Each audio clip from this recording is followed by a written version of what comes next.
Okay, so when you are finished with your resistance to implementing best practice graph, you should see something that looks like this. Now, I do apologize for my very poor artistic skills, but you sort of get the understanding. There you will get all the issues that you will face when dealing with any kind of change. So over here, we've looked at costs, machinery, skills, availability of materials, those kinds of things. Then over here are the people that are influenced by your moving to best practice, your MD, your team, your customer, and it could be things like your financial director, it could be production manager, QC.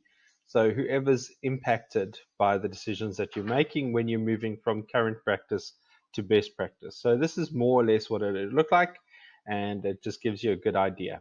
All right. Then we're going to be ending our portfolio of evidence, and this is how we're going to end it.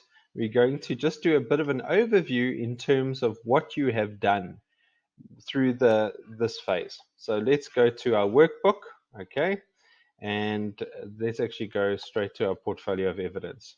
So page 61.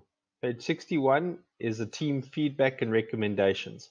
So you're going to call the team together. You're going to tell them about the best practice that you want to move from a current practice to a best practice.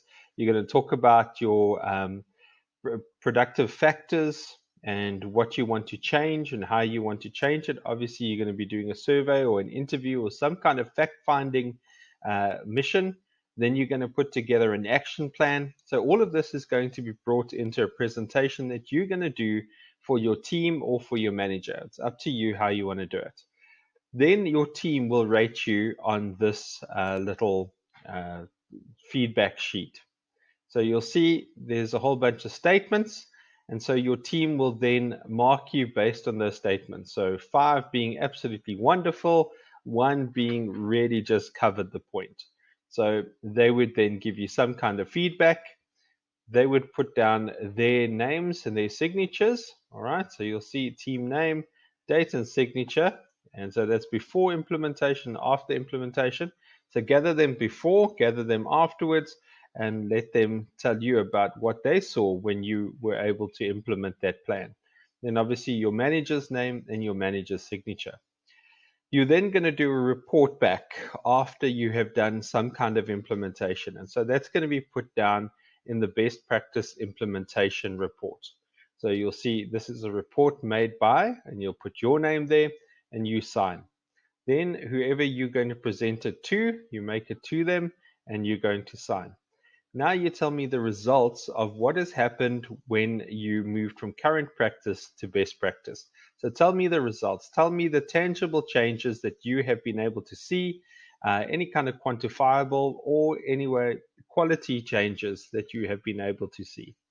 What are the next steps? So how can you take it one step further, one step closer to world class?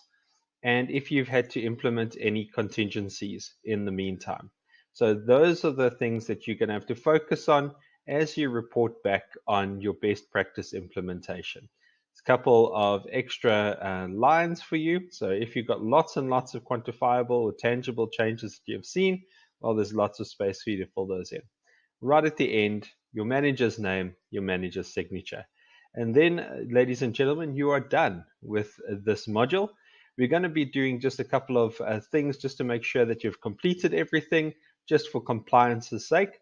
So just take a look at that, start filling in what you already know, and then we're going to come back again with the next video and then just tick all the boxes that we haven't ticked yet.